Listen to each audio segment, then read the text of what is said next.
Our main speaker today, he's a member of Vermont Hills. As far as I know, she was primarily not in charge, but a mission to be present at Pride Beaverton, Beaverton Pride. Is it? I always get it mixed up. Pride Beaverton. Sure. Pride Beaverton. And there are specific trademarks, I think, characteristics that Elizabeth makes sure that we present it in a very specific way. And she has her own story that I think will benefit us. And so I prayed for your story to break our hearts open. So I hope, even if you don't, we will. We will. So here's the mic, Elizabeth. Hi. I think I know most of you. You mostly know me. I spoke about this a few years ago now, so it may be familiar to some of you. But I have noticed that as I age, I become more and more radical. So we'll see what I have to say today about it. Um, yeah, so I'm just going to give you a little bit of my background and why I find this mission in particular so important. So I am from Illinois originally, and most of my family, my parents, do still live there. And I grew up in church, very sheltered. I my family, both of my parents were married before, and then they had me. So it's a little confusing. It's a fun little riddle because I'm the fourth child for each of my parents, but I'm child number 7 in total. Um, so all of my siblings were a lot older than me, and I was mostly raised as an only child because by the time that I was toddler, they were mostly out of the house. So it was a little bit of a weird situation because I was kind of an only child, but also kind of the youngest child. So I had the focused attention of an only child, but also the left to my own devices of a youngest child, which was an interesting combination. But I grew up very sheltered and just not exposed to a lot of things, partly because I didn't have any siblings to really talk about things with. And even school, which is kind of the great equalizer, I went to a private school, so my class size in middle school was about 6 kids. So I was just not exposed to other people other than, maybe the same kids that I had gone to school with since kindergarten.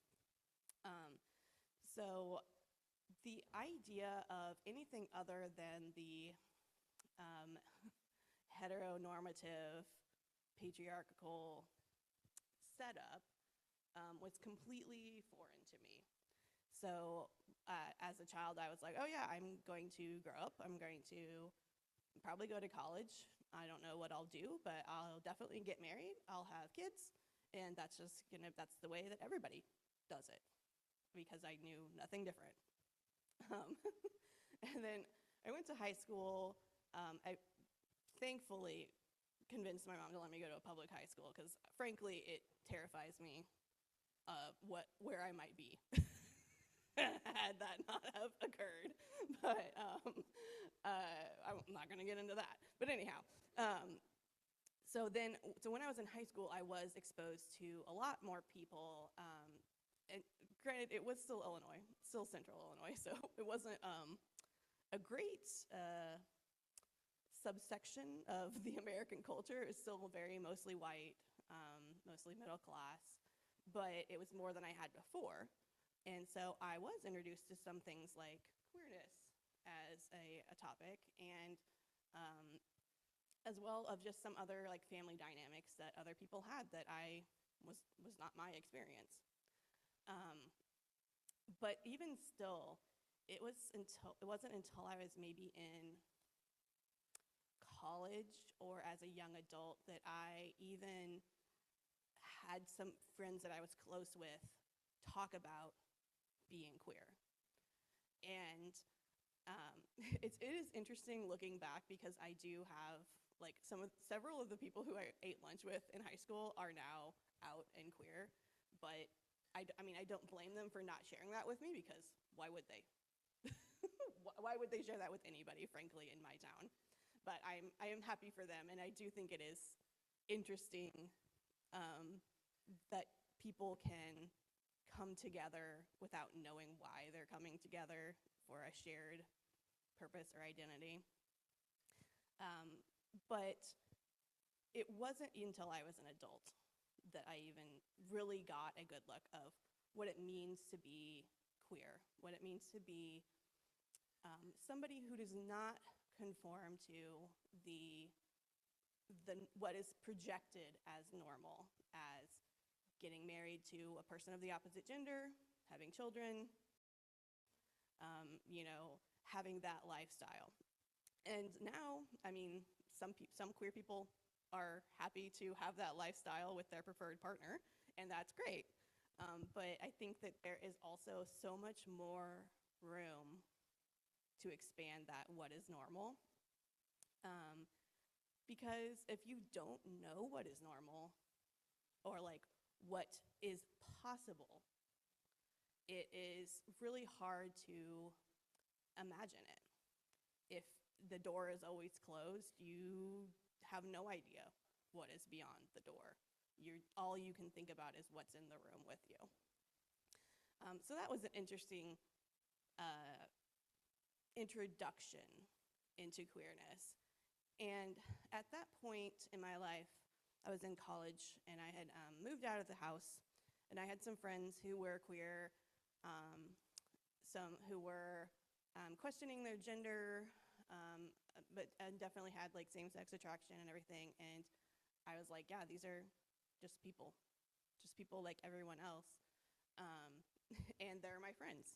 And I know a lot about their lives, and they're like normal. They went to the grocery store this morning. Okay, I did that yesterday. It's the same. It really normalized that that we are nitpicking about what to categorize people in an other category, and when in reality we are mostly the same. And so at that time, I was also feeling very disillusioned with church in general. I had grown up in church my whole life. My father is a pastor. He went to some kind of seminary. I'm not entirely sure, frankly. But my parents were always very involved in church. My mom had wanted to be a hippie and go be a Jesus person in the 70s. That was her like life stream, which did not happen for her, but that was the vibe. And so I was very indoctrinated in the Bible, in the text, in the Western Christian way of doing things. And there were some things that I enjoyed. My church at the time was very small, smaller than this church. We had basically no other youth. And so I would go to youth group with my best friend in high school. And the things that I liked the best was when we would do things for like service. We would go and help at a food pantry and things like that. And so as an adult, I was like, why is it only the youth group doing this? Why are we only doing this once a month? Like, where is the service? Basically, I was getting very disillusioned with the kind of lip service of saying that we are Christian and we are going to help the poor and that we're going to do all these things, but then a lack of real action. And so I stopped going to church. And I I kind of sometimes would go to like my parents' church when I was visiting and whatever, but in general, I was like just kind of like, I don't know, maybe church isn't for me. Um, then I moved here in 2018. My parents helped me move. Again, I am the youngest. So the last one out of the nest situation was very much what we were dealing with, even though I had lived already out of my parents' house, but I just lived in Illinois down the road. So moving to Oregon was a much bigger undertaking. So they stayed with me for a few days while we were settling in and everything. And they're like, yeah, let's find a church in the neighborhood. And I was like feeling a little salty. So I was like, okay, well, if we're going to go to church, I'm going to go to one that is a queer affirming church because that's what I care about in this point. And if there aren't any, I'm not going. But also I'm like not really telling that to my parents because they don't really understand. And I'm like, I don't know, it's my little secret like salt of fine, I'm only going to do this if I can do it the way I want. And this church came up. And I was like, oh, there's a church nearby. But then on the website, it was talking about the conversational style that we used to do with the like tables and everybody. And I was like, oh, I don't know about that. But then my dad was like, that sounds great. Let's do it. And I'm like, I don't know. But anyhow, so I came here, and then everybody was so welcoming. And so I don't know, I just stayed.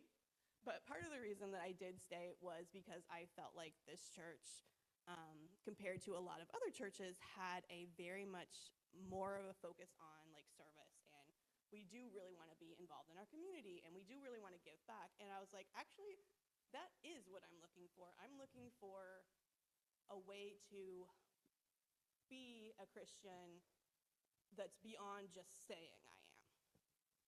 And it's interesting that the scripture today was about basically missionaries. I also have a lot of feelings about missionaries that I won't get into because we don't have time. I'm not a fan. But so it was interesting to me because as a child, teen missions was something that my sister did and something that my parents were like trying to encourage me to do. And I was like, I'm not going to somewhere remote. The bath in the bucket? Absolutely not. I'm not taking a bath in a bucket. No. We have indoor plumbing. I will be staying somewhere that there's indoor plumbing. Thank you very much. But the idea of going out and being a presence is something that I, until recently, did not really connected with stuff we could do locally. Like, to me, missionary was always go out and, spread the word and go out and do good works and whatever. And there's been, I think, a lot, I think that is on purpose in some ways, that is how it's perceived. There's not as much how do we do good works in our own community, which is part of why I was so disillusioned and why I was so like, yeah, let's focus on our community first. But it's interesting thinking to me now about, am I a missionary? Like, do I claim that title for things that we are doing as a church? And I don't like the word because I think it means something that I am not trying to do. And so I was thinking this morning, actually, I prefer the word ambassador to missionary, which is something that I have also been doing in my job. I work for public health, and one of the things that we are focusing on, which we do not have any funding, so I don't know how it's going to go, but we are trying to be more of an ambassador to the community and talk about how public health is actually impacting everybody. Where it is definitely, like, the word ambassador, I feel like, has far less charge to it than the word missionary. And listening to the scripture, I think it was interesting that it talks about, like, you have authority to tread on the snakes and scorpions, but do not rejoice at this. And I think that that is where a lot of my my issue, my not so happy feelings about missionaries come to who play. And it kind of all comes back, I think, to the scripture, but in our humanness, we have done the wrong parts, maybe. And as an ambassador, I think that it is important, some of the things that were mentioned in the scripture, like sitting down with the people who you are visiting, listening to what actually do they want, not what do I think that they want, like what is their life like, sitting with the people you are supposedly witnessing to, and then instead of transposing what I think you should want or what I think I should be doing for you, what is it you actually need help with? And so that's my kind of interpretation of this charge, this call to action, is very much in paying attention to the ways that we have maybe as a culture glossed over. We glossed over the part where we don't rejoice in the fact that we're crushing other people. We've glossed over the fact that we are supposed to sit there with the people and listen to them and listen to what their needs are and help them with their needs. And so, like, I think that that is, when I am acting as an ambassador, those are the pieces that are what come up for me in my, like, planning when I'm thinking about, being somewhere like Beaverton Pride. I don't want to be a missionary because, frankly, we've already failed in that respect many times. We've failed people. We've left a bad taste in people's mouths.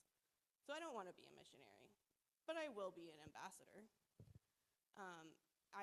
One of the things that when we were getting ready to set up for Pride, and when we were speaking with Christ UMC, who partnered with us this year,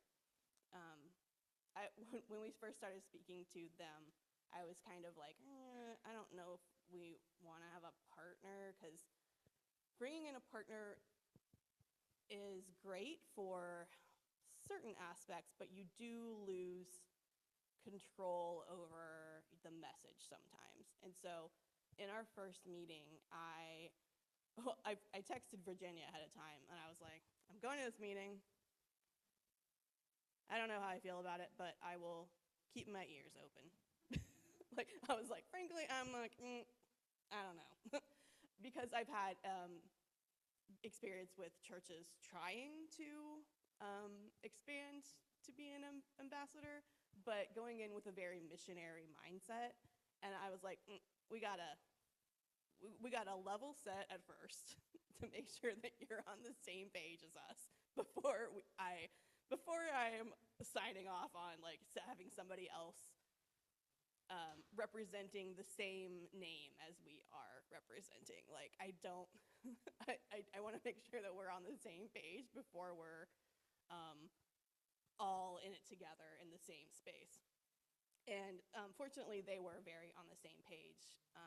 But the important things to me were to make sure that we are letting people come to us.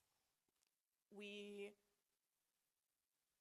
as a church, have excluded so many people and put out the message that the only way that they can come back or be included again is to strip themselves of all of their uniqueness, the things that don't fit the Western image, the Western Christian image.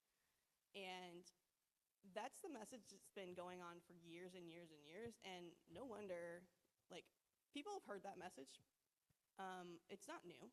We, first of all, even if that was what we were trying to do, like, we don't need to be spreading that message anymore. It's out. People know it. And secondly, that's going to give, if people have been hearing that for years and years and years, that's really going to give them a idea of who we might be. And it is completely fair for them not to want to talk to us. Like, I wouldn't want to talk to us, frankly, if that's what we were trying to do. If every time I came up to a person and said hello, they were like, "Hi, coming to my church, here's all the things that's wrong with you that you need to fix before you can come, but we really want you to be there. But not if you come like that." Yeah, I'm not going to want to come talk to that person. So it's really important to me that we were there to show that we are, like, our policy is open, our hearts are open, we feel this way, we want queer people to be included and believe that they should be, but I'm not going to go and chase you down because you've been chased by so many people. Even if it's for a good thing, I'm not going to chase you because that's not how I want our relationship to start with me chasing you. I want us to both come together on the same page. If you want to be involved in religion and church, there's a space for you. But it's not my job to force you into that, is how I feel. And frankly, I feel like that has been the only way that we have gotten any kind of positive interaction at Pride is by allowing people to come to us if they want to. And it has been very interesting to watch Beaverton Pride grow, because we were there in 2019, the very first year that they had Pride. And it was, I don't remember how many, but it was like maybe 40 tents. And I think this year they had over 200. And so it's interesting that we got in on kind of on the ground floor. But we had basically a whole row this year of religious groups, of other Christian churches. There was a Jewish congregation, I think some others maybe, I don't know, but so it's kind of a feeling of accomplishment that, like, we were first. Not that it's necessarily a competition, but, like, we did lead the way. Like, because we were there in 2019 and handing out our affirmation cards, and just whatever we could cobble together at the last second, there was another church that had copied our banner, which I am salty about. Because, I'm glad that you're here, and I'm glad that you feel the same messaging, but, like, have an original idea. But anyhow, it's nice to have these problems.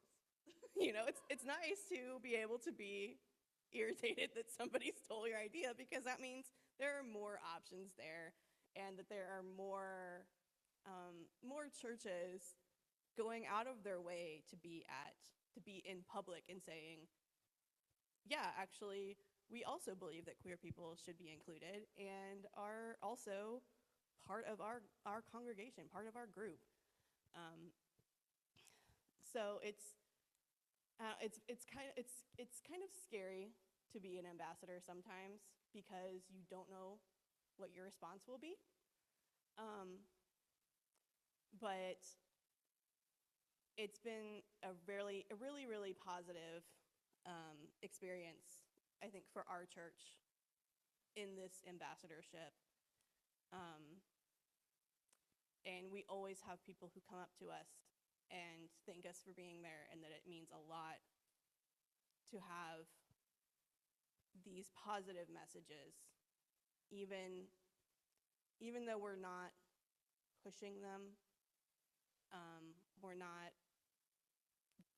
going out and chasing people down with the positive messages. Just having them quietly move into the world is having an impact, and it impacts the person that takes the card home. So I think, that's one of the reasons that it has been so important for us to continue to be at Beaverton Pride every year. And one of the reasons that we are committed to having an ongoing presence there. It is important to open those doors, to let people see that there are possibilities beyond what's just in the room. And we've been stuck in the room for a really long time. So I am just really glad to be here, and that my parents made me go to church 6 years ago, and that this one came up. And yeah, so I really enjoy that this church has given me the opportunity to pursue this particular mission.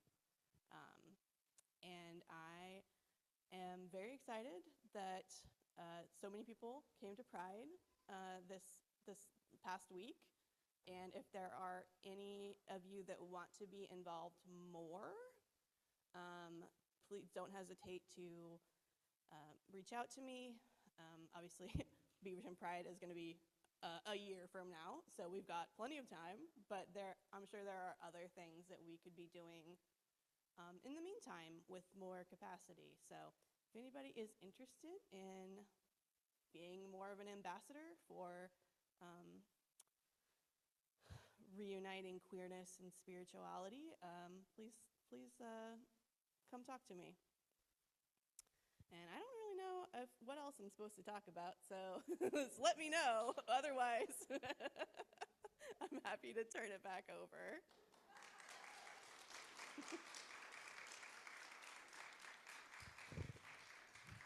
Thank you, Elizabeth, for sharing. I bet you have a lot of questions too that you probably want to ask. So for example, I do think you were a trailblazer in helping us get started. So by the time the church community came, it was already running quite smoothly, and we just needed to show up. If there's a way that we can take more active parts in preparing for that, I think that's a great way to be an ambassador. So I want to thank you. I want to publicly thank you and recognize you. And you can be so salty about it, It just means you're saltier and it tastes better, I hope you continue to ask questions. We have Ryan who's going to want to speak to you as well sometime. So we'll have that time set aside. I have a ton of things to say, but I don't remember it, so I'm just taking that as cue, as the Spirit saying, you don't even say any of those things. Okay, so thank you, Elizabeth.